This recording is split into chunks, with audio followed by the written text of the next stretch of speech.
Pada episode sebelumnya, kita membahas mengapa pilot tidak langsung pulang setelah penerbangan selesai. Kita melihat bahwa perjalanan sebenarnya belum benar-benar berakhir ketika pesawat mendarat dengan selamat. Ada satu fase penting setelah itu, yaitu refleksi. Melalui proses debriefing, pilot dan kru membahas kembali penerbangan yang baru saja mereka lakukan, apa yang berjalan baik, apa yang sempat membingungkan, dan apa yang bisa diperbaiki jika situasi serupa terjadi di masa depan. Proses ini menunjukkan bahwa pembelajaran tidak berhenti ketika hasil tercapai. Justru seringkali, pelajaran paling penting muncul setelah tekanan sudah mereda. Di episode terakhir season 3 ini, kita sampai pada satu tema yang sering menjadi akar dari banyak kegagalan kepemimpinan. Tema ini jarang terlihat di laporan resmi. Ia tidak tercatat di dashboard kinerja, tidak muncul dalam angka-angka, dan sering tidak dibicarakan secara terbuka. Namun pengaruhnya terhadap kualitas keputusan bisa sangat besar. Di episode ini, kita akan membahas tentang melepas ego demi safety.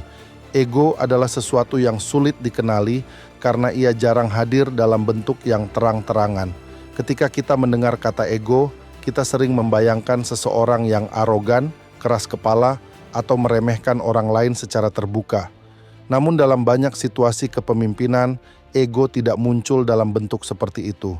Ia sering hadir dalam bentuk yang jauh lebih halus. Ego bisa muncul sebagai keyakinan diri yang terasa wajar. Ia bisa hadir sebagai rasa percaya bahwa kita memahami situasi dengan baik. Ia bisa muncul sebagai keinginan untuk mempertahankan konsistensi dalam keputusan yang sudah diambil. Dalam batas tertentu, semua itu memang merupakan bagian dari kepemimpinan yang sehat. Masalah mulai muncul ketika ego perlahan mengambil alih kendali, ketika keyakinan berubah menjadi keengganan untuk mempertimbangkan pandangan lain, ketika konsistensi berubah menjadi ketidakmauan untuk meninjau ulang keputusan, ketika rasa percaya diri berubah menjadi penolakan terhadap sinyal yang tidak sesuai dengan harapan. Dalam dunia penerbangan, keselamatan tidak dibangun di atas kehebatan individu semata. Sistem penerbangan modern justru dibangun di atas satu kesadaran penting, bahwa siapapun bisa membuat kesalahan. Bahkan pilot dengan pengalaman puluhan ribu jam terbang tetap memiliki keterbatasan. Bahkan keputusan yang diambil dengan niat terbaik pun bisa saja kurang tepat dalam situasi tertentu. Karena itu, sistem penerbangan dirancang agar tidak ada satu orang yang memegang kebenaran absolut.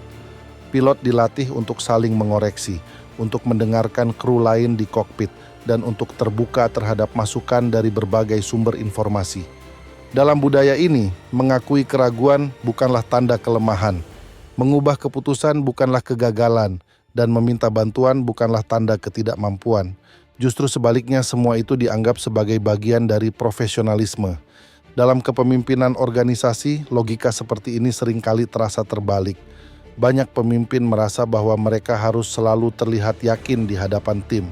Mereka merasa harus tampak menguasai keadaan, bahkan ketika situasinya sebenarnya belum sepenuhnya jelas. Ada tekanan untuk terlihat konsisten dengan keputusan sebelumnya karena perubahan arah sering dianggap sebagai tanda ketidaktegasan. Mengakui kesalahan terasa tidak nyaman. Mengubah keputusan terasa seperti merusak wibawa. Di titik inilah ego mulai mengganggu keselamatan sistem.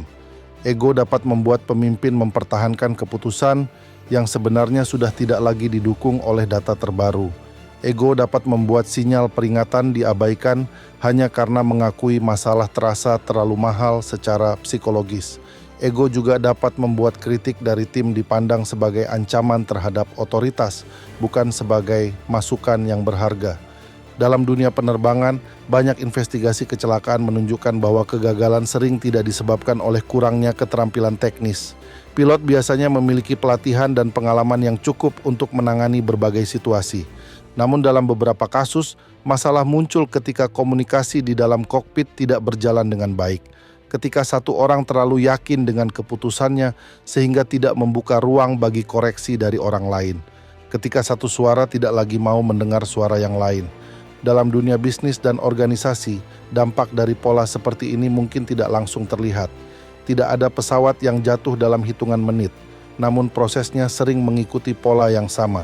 Kesalahan kecil dibiarkan, risiko perlahan menumpuk, kritik tidak lagi disampaikan secara terbuka, dan keputusan terus dipertahankan bukan karena masih tepat, tetapi karena sudah terlanjur menjadi bagian dari identitas pemimpin. Semakin lama pola ini berlangsung, semakin sempit ruang dialog di dalam organisasi. Tim menjadi lebih berhati-hati dalam menyampaikan pendapat. Informasi yang tidak menyenangkan mulai disaring sebelum sampai kepada pemimpin. Perlahan-lahan organisasi kehilangan kemampuan untuk melihat realitas secara utuh. Pemimpin yang matang memahami bahwa keselamatan sistem jauh lebih penting daripada kenyamanan pribadi. Mereka menyadari bahwa menjaga organisasi tetap sehat adalah tanggung jawab yang lebih besar daripada menjaga citra diri. Mereka tahu bahwa keputusan yang baik tidak selalu berarti mempertahankan posisi yang sama, tetapi seringkali berarti meninjau ulang arah perjalanan. Melepaskan ego bukan berarti kehilangan otoritas.